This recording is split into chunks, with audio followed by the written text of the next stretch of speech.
Guys आज आम video start करवा वाक्यर जो आम जानी वाक्यर क्या कहवा आज जाना आम वाक्यर अंश एवं वाक्य क्या कहवा वाक्यर अंश एवं वाक्य कहवा ओके वाक्य डेफिनेशन विषय आम बुझा तो आपण मन को देखा जाऊ तो आम वाक्य फास्ट नंबर 1 क्वेश्चन देला कौन ना आमर वाक्य कौन ओके यार उत्तर है आंसर मुझे कही जाऊँगी एक बा एकाधिक एक बा एकाधिक पद मिलित होई माने मिसिकी जो मनर भाव माने मिलित होई मनर भाव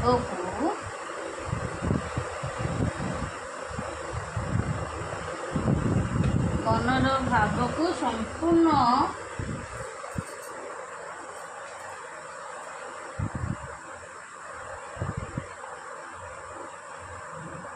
मनर भाव को कौन संपूर्ण रूपे प्रकाश करिले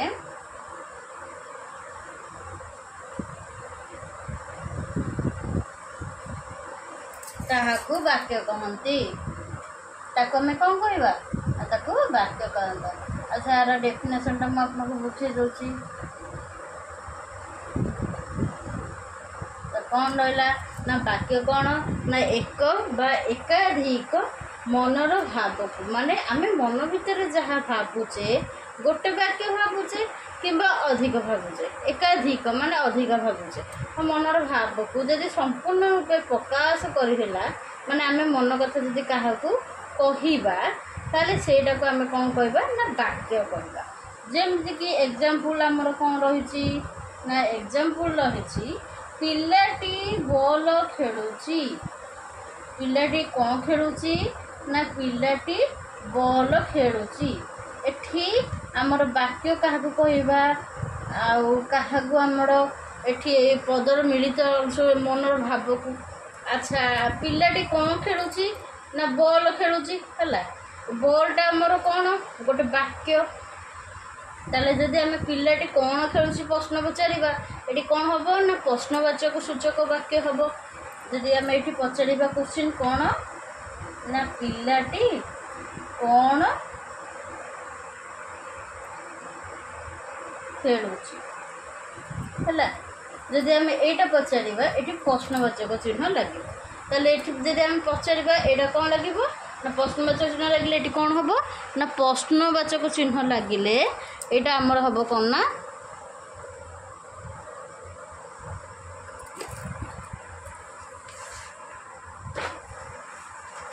प्रश्नसूचक वाक्य बोली आम कहवा।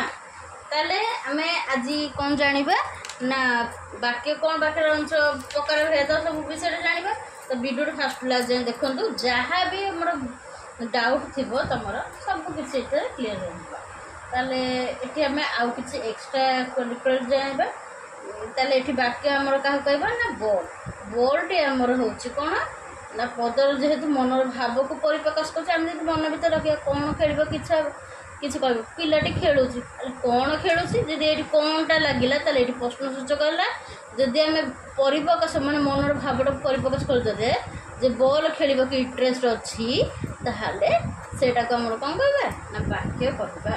कारण यहाँ गोटे वाक्य कहवा एथिपाई ना यहाँ गोटे पिलाटी खेलुची कहले गोटे को बुझे पिला माने खेलुची जदि बुझेबा ताले पिलाटी कौन एका खेल कि जड़े खेल पारे अधिक खेल तो पिलाटी एकाधिक ये लिखी एकाधिक माने कौन अनेक पिला सागर खेलवा तो अनेक पिला सागर खेलुची खेलवा खेलुची सब आर डेफिनेशन मुझको बुझेली एवं आप क्लीयर होते जदि किसी बुझी पार थे डाउट थी तो मत पचारि पाते है।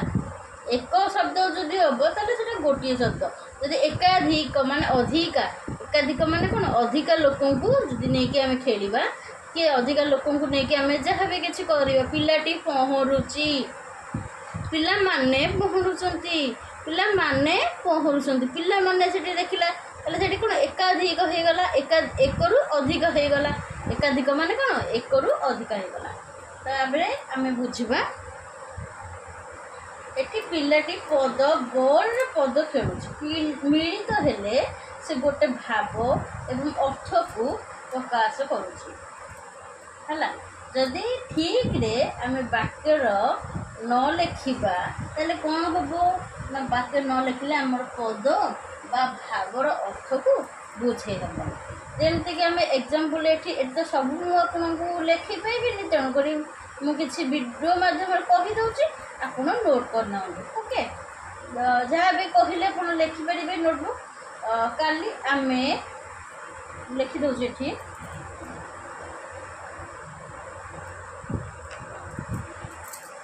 କାଲି ଆମେ ଓକେ କାଲି ଆମେ ଅଜା ଆଈଙ୍କ ସହିତ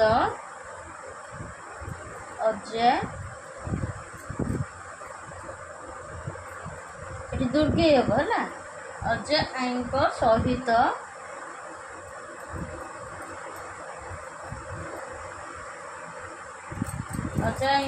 ସହିତ ମେଳା ବୁଲିବାକୁ ଯିବୁ।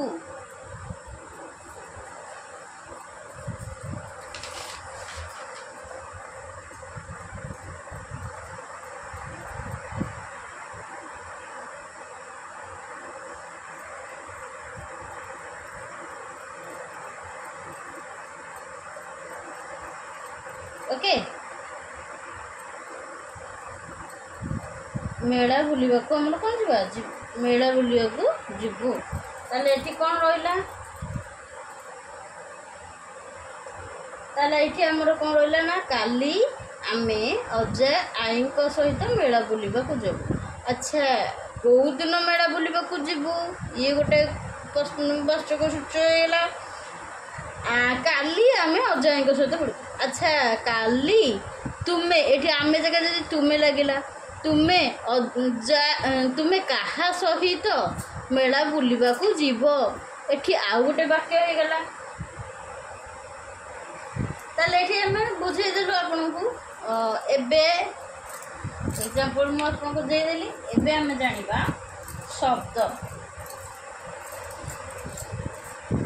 ଶବ୍ଦର ଅର୍ଥକୁ ସମ୍ପୂର୍ଣ୍ଣ ରୂପେ ଭଲ ଭାବରେ ପ୍ରକାଶ କଲା। ଯେହେତୁ ଅଜୟଙ୍କ ଏଇଟା କ'ଣ ମନର ଭାବ ଥିଲା, ଅଜୟଙ୍କ ସାଙ୍ଗରେ ବୁଲିବାକୁ ଇଚ୍ଛା ହେଇଥିଲା, ଅଜୟଙ୍କ ସାଙ୍ଗରେ ଆମେ ବୁଲିଗଲେ। ତ ଏଇଟା ଯେତେବେଳେ ମନର ଭାବକୁ ପରିପ୍ରକାଶ କରିଦେଲା ତାହେଲେ ଏଇଟା କ'ଣ କହିବା, ଏଇଟା ଗୋଟେ ଶବ୍ଦର ଅର୍ଥକୁ ନେଇକି ରୂପେ ଆମର ବାକ୍ୟଟାକୁ ପରିପ୍ରକାଶ କରିଦେଲା। ତେଣୁକରି ଆମେ ଏଇଟାକୁ ବାକ୍ୟ ବୋଲି କହିବା। ତ ବାକ୍ୟର ଆଜି ଅଂଶ ଜାଣିବା। ବାକ୍ୟର ଅଂଶ ମାନେ କ'ଣ ନା ବାକ୍ୟ କେତେ ଭାଗରେ ବିଭକ୍ତ। ଓକେ,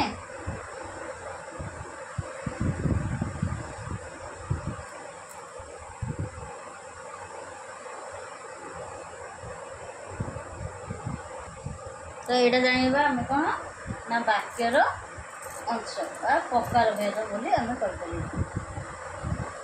ବାକ୍ୟର କ'ଣ ପ୍ରକାର ଭେଦ।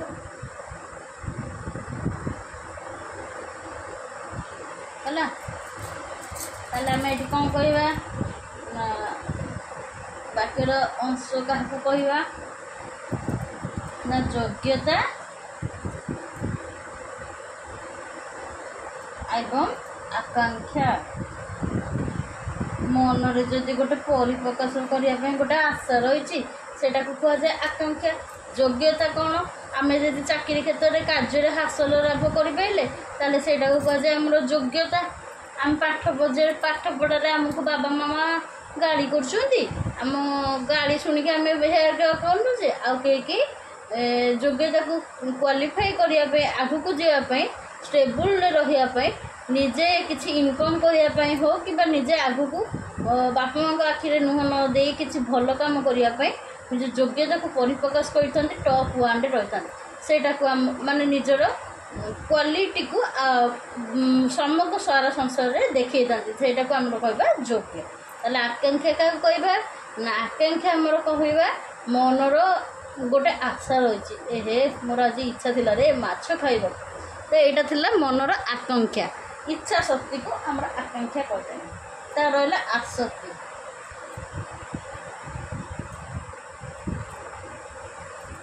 आसक्ति आ गोटे रहा वाक्यांश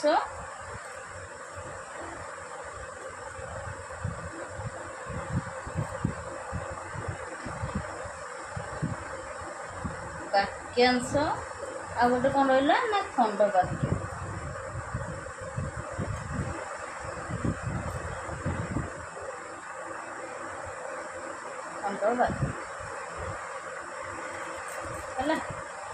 तो पिलाटी उड़ुची आर गोटे मु एग्जांपल दउछि पिलाटी कौन उड़ुची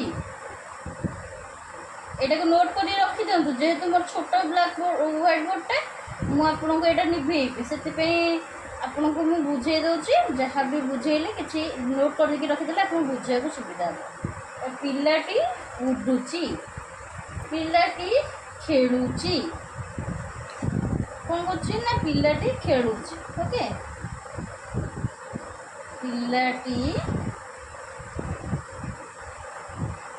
खेलुची ताले एटा कौन कौथरे जीव आकांक्षा जीव ना कौथरे जीव ना आसक्ति जीव ना वाक्यांश जीव ना खंड वाक्य जीव वाक्यटा अध्याय रहा कौन कौथरे जीव आपण मैंने निजे कहतु जब जानते भल कमेंट कमेंट करूँ तो ये मुझे बुझे दूची पिलाटी उड़ुची माने पिलाटी कौन निज प्रतिभा को परिप्रकाश करुच्ची से कौन कहब योग्यता जीव पिलाटी खेलुची सेटा कौन जीव ना आमर योग्यता जीव कौन करुच्ची ना खेलुची निज योग्यता को परिप्रकाश करुच्ची। ताले सोमवार दिन आई मंदिर जीवे मु आ गोटे एग्जांपल दूसरी सोमवार दिन कौन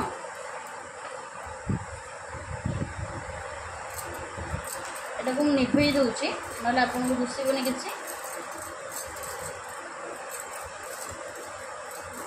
नोट करके रखी था ना भूली देवे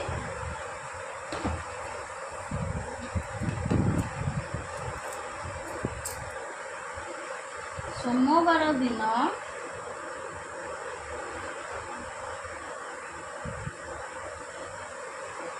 सोमवार दिन आई मंदिर जीवे कड़े जीवे ना मंदिर जीवे एटा कौन यहाँ आमर कौन आकांक्षा जीव कारण मन रे आशा थिला अभिलाष थिला जे एटा आकांक्षा जीव है तापर आमर कौन कहवा आ गोटे कहीपर ताले आम आकांक्षा जदि प्रश्न आसब एग्जाम क्वेश्चन रे ताले कौन लिखा आकांक्षा क्या आकांक्षा कौन बोली जदि प्रश्न आसब आकांक्षा क्या कहवा ओके आकांक्षा क्या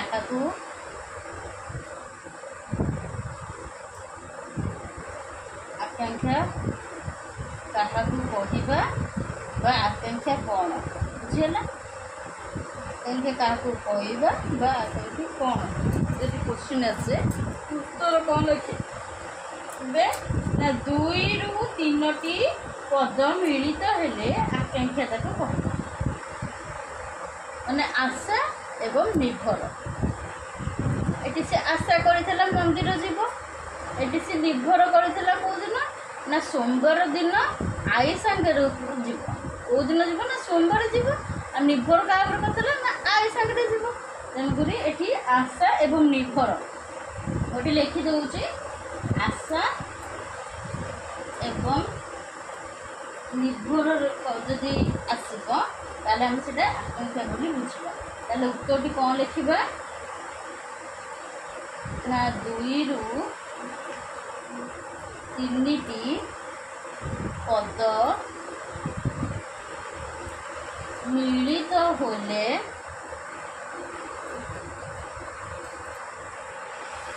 आकांक्षा कहवा आकांक्षा कहवा बुझिए ना ଏବେ ଆମେ ଯିବା କ'ଣ ଆସତି ମୁଁ ଏଠି ଲେଖିଦେଇଥିଲି ମୁଁ ଏଠି ଆଉ ଥରେ ଏଠିକି ଲେଖିଦେଉଛି। ଯୋଗ୍ୟତା ବୁଝିବା ତାପରେ କ'ଣ ଆକାଂକ୍ଷା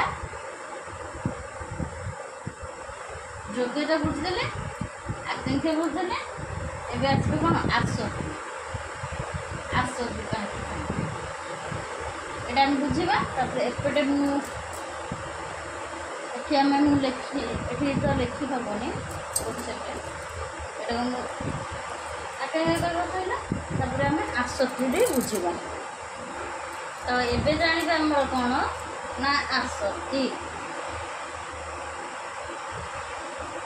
ହେଲା। ଆସତି କ'ଣ ନା ସୀତା ଏକ୍ଜାମ୍ପଲ୍ ଦେଉଛି ସୀତା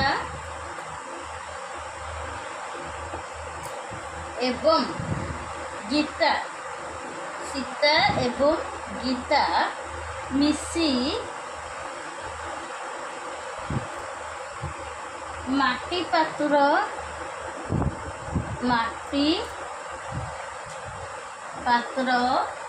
ଗଢ଼ିଛନ୍ତି। କ'ଣ ଗଢ଼ିଛନ୍ତି ନା ସୀତା ଏବଂ ଗୀତା ଦୁଇ ଜଣ ମଣିଷ ଏଠି ରହିଲେ। ଏଠି ମୁଁ ଆପଣଙ୍କୁ କ'ଣ କହିଥିଲି ନା ଫାଷ୍ଟ ଆମର ଯୋଗ୍ୟତା କାହା କହିଥିଲି ନା ପକ୍ଷୀଟି ଉଡ଼ୁଛି କ'ଣ ନିଜର ଯୋଗ୍ୟତାକୁ କରି ପ୍ରକାଶ କରୁଛି। ମଣିଷଟି ଫୁଟବଲ ମନ୍ଦିର ଯିବ ବୋଲି ଆଇଙ୍କ ସାଙ୍ଗରେ ମାନେ ଏଇଟା କ'ଣ ଲେଖିବା ପିଲାଟି ଖେଳୁଛି ଯଦି ଆମେ କହିବା ତାହେଲେ ଏଠି ଯୋଗ୍ୟତା ପରିପ୍ରକାଶ କରିବା। ଆକାଂକ୍ଷା କହିବା କହିଲେ ଏବେ ଯେମିତିକି ସୋମବାର ଆଇ ମନ୍ଦିର ଯିବେ ତାହେଲେ ଆକାଂକ୍ଷା ମନରେ ଆଶା ଥିଲା କାହା ସାଙ୍ଗରେ ଯିବ ଆଇ ସାଙ୍ଗରେ ଯିବ ତ ସେଥିପାଇଁ ଏଇଟାକୁ ଆକାଂକ୍ଷା କହିବା। ତାହେଲେ ଆସକ୍ତି କାହା କହିବା ନା ସୀତା ଏବଂ ଗୀତା ମିଶି ମାଟି ପାତ୍ର ଗଢ଼ିଛନ୍ତି। ଏଇଟା ମନରେ ଗୋଟେ ଆଶା ଶକ୍ତି ଥିଲା। ଆଚ୍ଛା ଆପଣମାନେ ଏବେ କ୍ୱେଶ୍ଚିନ୍ କରିବେ ଆକାଂକ୍ଷା କାହାକୁ କହିବା ବୋଲି କହିଲେ ତ ଆଶା ଏବଂ ନିର୍ଭର ବୋଲି କହିବା। ତାହେଲେ ଏଠି ପୁଣି ଗୋଟେ କ'ଣ ଆଶା ନା ଏଠି କ'ଣ ହେଇଥିଲା ଆକାଂକ୍ଷା ଉପରେ ନା ଆକାଂକ୍ଷା ବେଳେ କ'ଣ କହିଥିଲେ 2ରୁ 3ଟି ପଦ ମିଳିତ ହେଲେ ଆକାଂକ୍ଷା ବୋଲି କହିବା।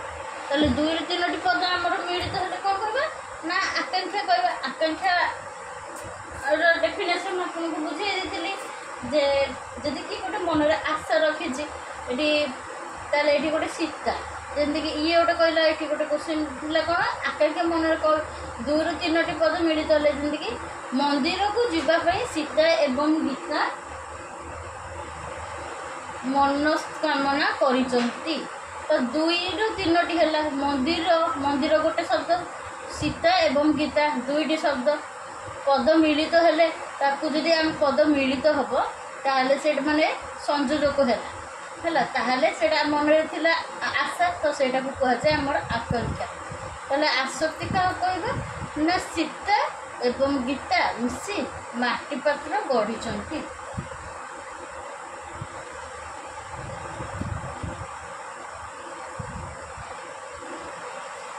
ତାହେଲେ ସୀତା ଏଠି କ'ଣ ବୁଝାଉଛି ନା ଅର୍ଥ ବୁଝା ପଡ଼ୁନି ପଦମାନଙ୍କ ମଧ୍ୟରେ ଯୋଜନା କରି ତାଙ୍କୁ ଅଥିବାକ୍ୟ ସଂଯୁକ୍ତ କରେ ତାହେଲେ ତାକୁ ଆମେ ଆସକ୍ତି କହିବା। ତାହେଲେ କ'ଣ କହିବା ସୀତା ଏବଂ ଗୀତା ମିଶି ମାଟି ପାତ୍ର ଗଢ଼ୁଛନ୍ତି। ସୀତା ତ ଗୋଟେ ଶବ୍ଦ ସୀତା କ'ଣ ବୁଝା ପଡ଼ିବନି କ'ଣ ନା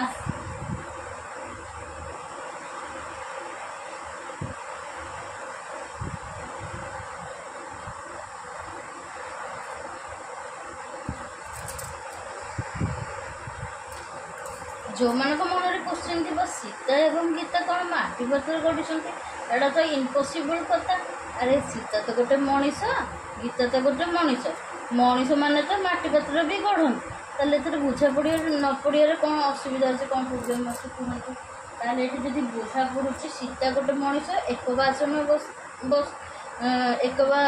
ପଦ ଗୋଟେ ଏଠି ଗୋଟେ ଗୀତ ବି ଗୋଟେ ବାକ୍ୟ ତାହେଲେ ଏଇ ବାକ୍ୟକୁ ନେଇକି କ'ଣ ମାଟି ଉପରେ ଆମର ପାତ୍ରଟେ ଗଢ଼ୁଛନ୍ତି କ'ଣ ଗଢ଼ୁଛନ୍ତି ନା ମାଟି ଗଢ଼ୁଛନ୍ତି। ତାହେଲେ ଏଠି ଆମେ କ'ଣ କହିବା ଏଇ ଯେଉଁ 2ଟା ପଦ ଯଦି ଆମମାନଙ୍କ ମଧ୍ୟ ଯୋଜନା କରି ଅଥିବାକ୍ୟ ହୁଏ ଏଟାକୁ ସଂଯୁକ୍ତ କରାଯାଏ ମାନେ ମିଶିଥାଏ ତାହେଲେ ଆମେ ଏହାକୁ ଆସକ୍ତି ବୋଲି କହିବା। ତାହେଲେ ଏବେ କ୍ଲିୟର। ଏବେ ଆମେ ବୁଝିବା ବାକ୍ୟାଂଶ କାହାକୁ କହିବା?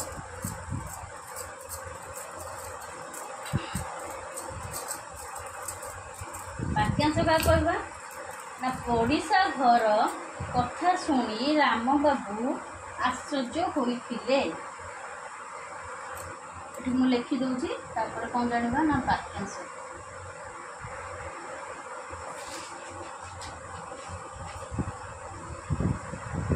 ବୁଝିଲା?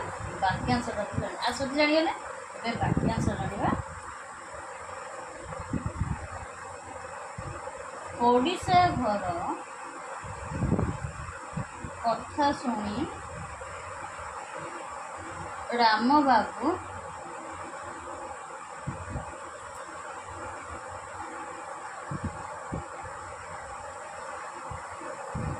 ଆଶ୍ଚର୍ଯ୍ୟ ହୋଇଥିଲେ।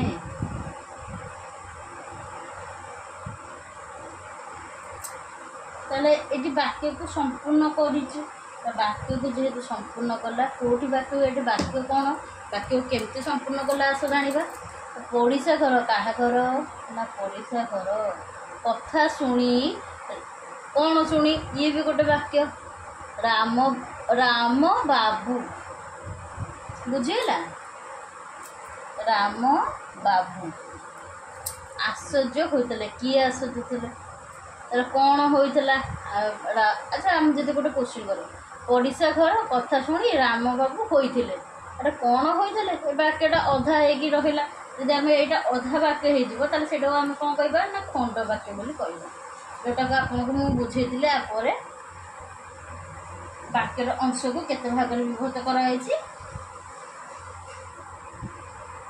ତାହେଲେ ବାକ୍ୟାଂଶ ଆମେ କ'ଣ କହିବା ନା ଆମର ବାକ୍ୟାଂଶ ଆମେ କହିବା କାହାକୁ ନା ଯଦି ବାକ୍ୟକୁ ସମ୍ପୂର୍ଣ୍ଣ ରୂପେ ପରିପ୍ରକାଶ କରୁଛି, ସମ୍ପୂର୍ଣ୍ଣ ରୂପେ ବୁଝା ପଡ଼ୁଛି, ତାହେଲେ ଆମେ ବାକ୍ୟଟାକୁ ବାକ୍ୟାଂଶ କହିବା। ହେଲା?